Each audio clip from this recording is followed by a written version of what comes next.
जय श्री कृष्णा दोस्तों, राधे राधे। आप सभी को हरियाली तीज की बहुत बहुत शुभकामनाएं। आज हम इस वीडियो में हरियाली तीज की व्रत कथा का रसपान करेंगे। हरियाली तीज का व्रत तब तक पूरा नहीं माना जाता जब तक उसकी व्रत कथा ना सुनी जाए। इसलिए हम आप सभी के लिए हरियाली तीज पर सुनी जाने वाली सभी व्रत कथाओं को लेकर आए हैं। सर्वप्रथम हम श्री गणेश जी की कथा को सुनेंगे, उसके बाद हम हरियाली तीज की कथा का श्रवण करेंगे। उसके बाद हम अंत में माता पार्वती द्वारा सुहाग बांटने वाली कथा भी सुनेंगे। आप सभी भक्तजन प्रभु की कृपा से कथा को पूरा ज़रूर सुनिएगा, क्योंकि बीच में छोड़ने से कथा का निरादर माना जाता है। हरियाली तीज के दिन सभी सुहागिन स्त्रियां माता पार्वती सहित भगवान शिव की पूजा ज़रूर करें और माता पार्वती को सुहाग की सभी वस्तुओं को चढ़ाना चाहिए और भगवान शंकर को अंगोछा चढ़ाना चाहिए। सुहाग की सामग्रियों का इस व्रत में विशेष महत्व है। माता पार्वती और भगवान शिव की पूजा करने के बाद हाथों में गेहूं के दाने या कुछ चावल के दानों को लेकर इन कथाओं को श्रद्धापूर्वक सुनें। तो आइए प्रभु की कृपा से कथा को शुरू करते हैं। ओम गण गणपते नमो नमः। एक बार गणेश जी भगवान छोटे बालक के रूप में चिमटी में चावल लेके और चमचे में दूध लेके निकले।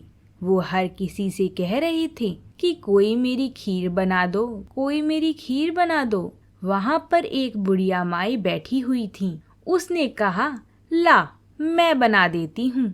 वह छोटा सा बर्तन चढ़ाने लगी तो गणेश जी भगवान ने कहा कि दादी माँ, छोटी सी भगोनी मत चढ़ाओ, तुम्हारे घर में जो सबसे बड़ा बर्तन हो वही चढ़ाना। बुढ़िया माई ने गणेश जी का मन रखने के लिए बड़ा बर्तन चढ़ा दिया। वह देखती रह गई कि वो जो थोड़े से चावल उस बड़े बर्तन में डाले थे वह तो पूरा भर गया है। गणेश जी ने कहा, दादी माँ, मैं नहा धोकर आता हूँ। जब खीर तैयार हो गई तो बुढ़िया माई के पोता पोती खीर खाने के लिए रोने लगे। बुढ़िया माई ने कहा, गणेश जी महाराज, तेरे भोग लगना, कहकर चूल्हे में थोड़ी सी खीर डाली और कटोरी भरकर बच्चों को दे दी। बुढ़िया की पड़ोसन ऊपर छत पर से देख रही थी तो बुढ़िया ने सोचा यह चुगली कर देगी, इसलिए एक कटोरा भरकर उसे भी पकड़ा दिया। बेटे की बहू ने भी छुपके से एक कटोरी खीर ले जाकर खाई और कटोरा चक्की के नीचे छुपा दिया। अभी भी गणेश जी महाराज नहा धोकर नहीं आए थे और बुढ़िया को भी भूख लग रही थी, तो वह भी एक कटोरी में खीर डालकर किवाड़ के पीछे बैठकर एक बार फिर कहा कि गणेश जी महाराज, आपके भोग लगे। यह कहकर खाना शुरू कर दिया। तभी गणेश जी महाराज आ गए। बुढ़िया माई ने कहा, आजा रे गणेश, खीर खा ले, मैं तो तेरा ही इंतजार कर रही थी। तब गणेश जी ने कहा, दादी माँ, मैंने तो खीर पहले ही खा ली। बुढ़िया ने कहा, कब खाई? गणेश जी महाराज ने कहा, जब तेरे पोता पोती ने खाई तब मैंने खाई, जब तेरी पड़ोसन ने खाई तब मैंने खाई, और जब तेरी बहू ने खाई तब भी मैंने ही खाई, तब भी मैंने ही खाई थी, और अब जब तूने खाई तो मेरा पेट पूरा ही भर गया। बुढ़िया माई ने कहा, बेटा, तेरी सारी बात सच है, लेकिन बहू बेचारी तो सुबह से काम में लगी हुई है, तो फिर उसने खीर कब खाई? गणेश जी महाराज ने कहा, चक्की के नीचे देख, झूठा कटोरा पड़ा है। तूने मेरा भोग तो लगाया, वह तो बिना भोग के ही खीर खा गई। बुढ़िया माई ने कहा, बेटा, घर की बात है, घर में ही रहने दो। अब बताओ, बची हुई खीर का क्या करूं? गणेश जी महाराज ने कहा, पूरी नगरी को जिमा दो। बुढ़िया माई ने पूरी नगरी को जिमा दिया, फिर भी बर्तन खाली नहीं हुआ। जब राजा को यह बात पता चली तो राजा ने बुढ़िया को बुलवाया और कहा, क्यों री बुढ़िया, ऐसा बर्तन तेरे घर पर कहाँ से आया? ऐसा बर्तन तो राजमहल में होना चाहिए। बुढ़िया ने कहा, राजा जी, इस बर्तन को आप ले लो। राजा जी ने खीर का बर्तन महल में मंगा लिया। लाते ही खीर में कीड़े मकोड़े बिछुए हो गए और दुर्गंध आने लगी। यह देखकर राजा ने बुढ़िया से कहा, बुढ़िया, बर्तन वापस ले जा, जा तुझे हमने दिया। बुढ़िया ने कहा, राजा जी, आप देते तो पहले ही कभी दे देते। यह बर्तन तो मुझे मेरे गणेश जी ने दिया है। जब बुढ़िया ने बर्तन वापस लिया तो लेते ही सुगंधित खीर हो गई। घर आकर बुढ़िया ने गणेश जी से कहा, बची हुई खीर का क्या करें? गणेश जी ने कहा, झोपड़ी के कोने में गड्ढा खोदकर गाड़ दो। उसी जगह पर जब सुबह उठकर वापस खोदेगी तो धन के 2 चरे मिलेंगे। ऐसा कहकर गणेश जी महाराज अंतर्ध्यान हो गए और जाते समय झोपड़ी को लात मारते हुए गए तो झोपड़ी की जगह महल हो गया। सुबह बहू ने फावड़ा लेकर पूरे घर को खोद दिया तो कुछ भी नहीं मिला। बहू ने कहा, सासू जी, थारो गणेश जी तो झूठो निकलो। सास ने कहा, बहू, मारो गणेश झूठो तो नहीं है, ला मैं देखूं। वह सुई लेकर खोजने लगी तो टन टन करते 2 धन के चरे निकल आए। बहू ने कहा, सासू जी, गणेश जी तो साचो ही है। सासू ने कहा, गणेश जी महाराज तो भावनाओं का भूखा है। हे गजानन गणेश जी महाराज, जैसा आपने बुढ़िया को दिया वैसे ही सबको देना। विनायक जी की कहानी कहने वाले, हुंकार भरने वाले और आसपास के सभी सुनने वाले सबको अपनी कृपा से पूर्ण करना। बोलिए गणेश जी महाराज की जय। आइए अब हम सुनते हैं हरियाली तीज की व्रत कथा को।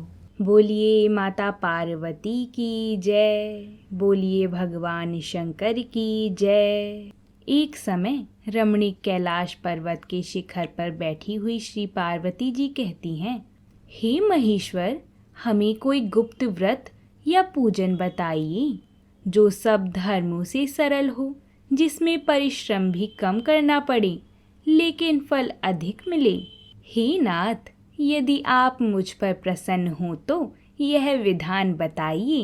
हे प्रभु, किस तप, व्रत या दान से आदि मध्य और अंत रहित आप जैसे महाप्रभु हमको प्राप्त हुए हैं। शिवजी बोले, हे देवी सुनो, मैं तुमको एक व्रत जो मेरा सर्वस्व और छिपाने योग्य है, लेकिन तुम्हारे प्रेम के वशीभूत होकर मैं तुम्हें एक प्राचीन व्रत बतलाता हूँ।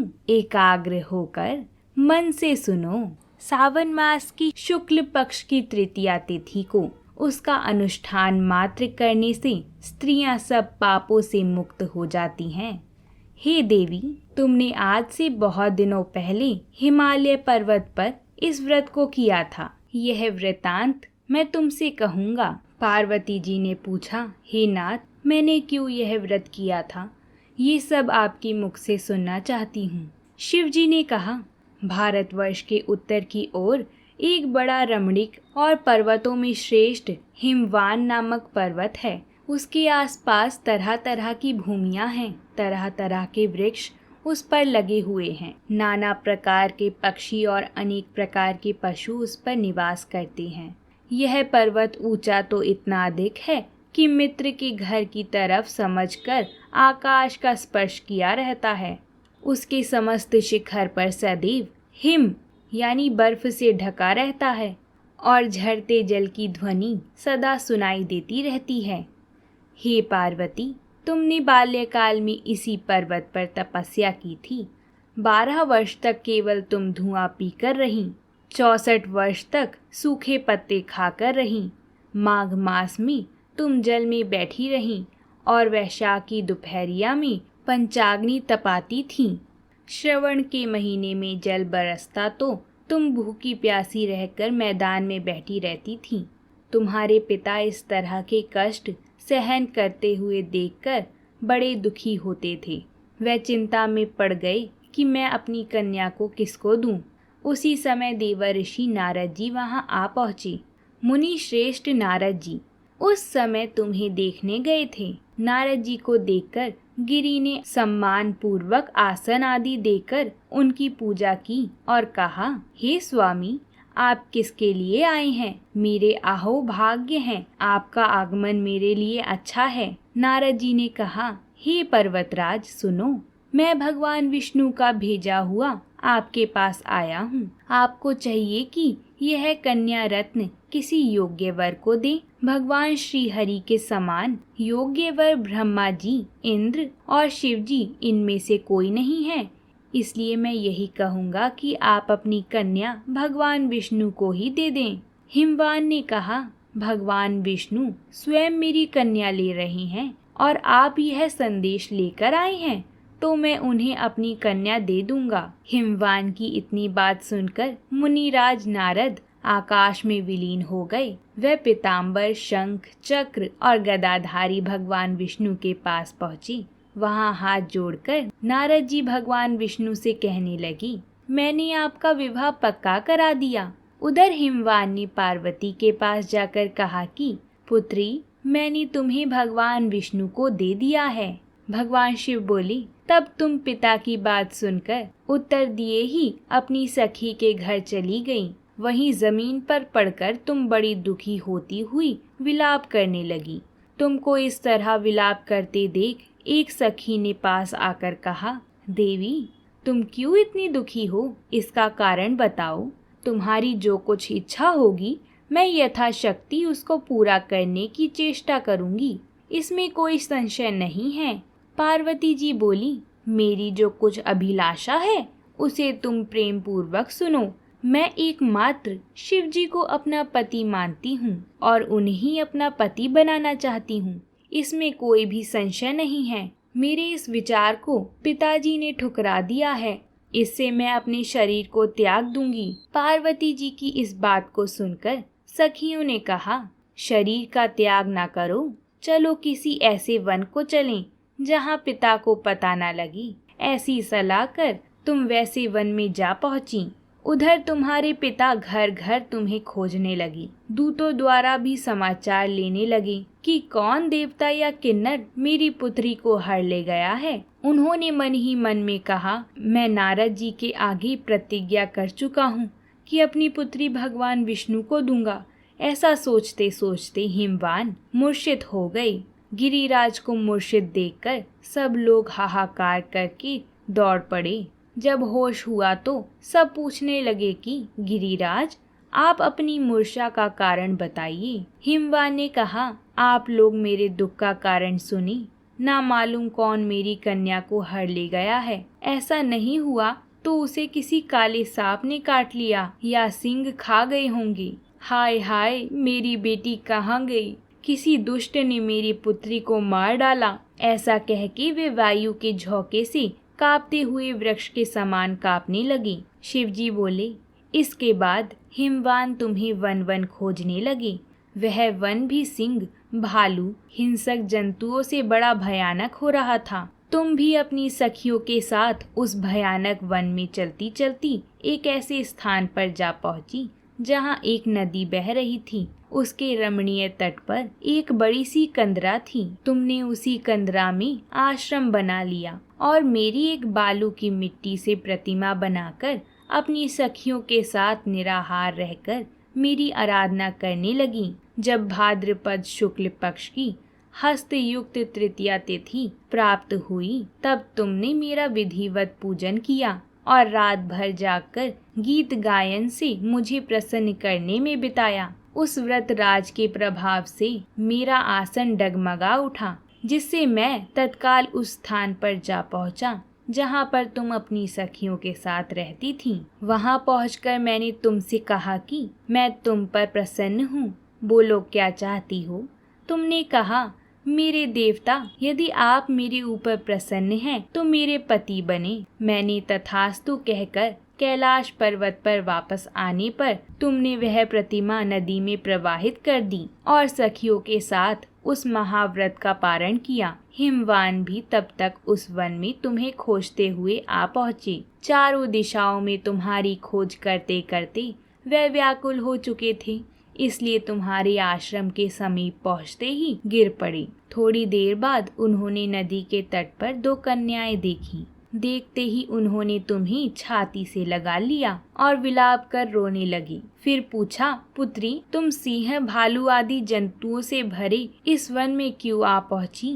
पार्वती जी ने उत्तर दिया, हे पिताजी, मैंने पहले ही अपने आप को शिव जी के हाथों सौंप दिया था। आपने मेरी बात टाल दी, इससे मैं यहाँ चली आई। हिमवान ने समझाया कि हे पुत्री, मैं तुम्हारी इच्छा के विरुद्ध कुछ ना करूँगा और तुम्हें अपने साथ घर ले आई और मेरे साथ तुम्हारा विवाह करा दिया। इसी से तुमने मेरा अर्धासन पाया। तब से आज तक किसी के सामने मुझे यह व्रत प्रकट करने का अवसर नहीं प्राप्त हुआ। भगवान शिव जी पार्वती जी से कहते हैं, हे देवी, मैं स्त्री जाति की भलाई के लिए यह उत्तम व्रत बतला चुका हूँ। जो स्त्री अपने सौभाग्य की रक्षा करना चाहती हो वह यत्न पूर्वक इस व्रत को करे। जो स्त्री इस प्रकार व्रत करती है वह मेरे समान पति पाती है और जब वह अंत समय में होती है तो तुम्हारे समान उसका रूप हो जाता है। उसे सब प्रकार से सांसारिक भोग और सरल मुक्ति मिल जाती है। इस तीज व्रत कथा को सुनने मात्र से प्राणियों को 1000 अश्वमेघ यज्ञ और सैकड़ों वाजपेयी यज्ञ करने का फल प्राप्त होता है। हे देवी, मैंने यह सब व्रतों में उत्तम व्रत बतलाया है, जिसके करने से प्राणी सब पापों से छूट जाता है। इसमें कुछ भी संशय नहीं है। हे प्रभु, इस कथा को कहने वाली, सुनने वाली अथवा हुंकार भरने वाली सभी पर अपनी कृपा दृष्टि बनाए रखना।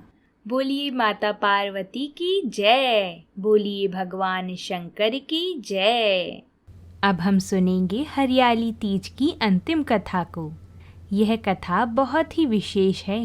इस कथा में माता पार्वती स्वयं अपने हाथों से सुहागन स्त्रियों को अखंड सौभाग्य बांटती हैं।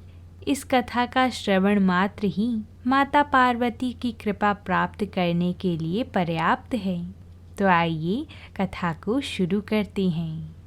एक समय की बात है, भगवान शंकर माता पार्वती जी एवं नारद जी के साथ भ्रमण हेतु चल दिए।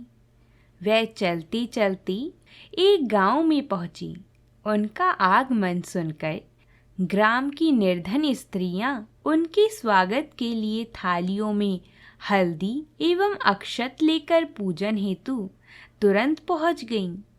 पार्वती जी ने उनके पूजा भाव को समझकर सारा सुहाग रस उन पर छिड़क दिया। वे अटल सुहाग प्राप्त कर लौटी। धनी वर्ग की स्त्रियां थोड़ी देर बाद अनेक प्रकार के पकवान सोने चांदी के थाल में सजाकर पहुंची।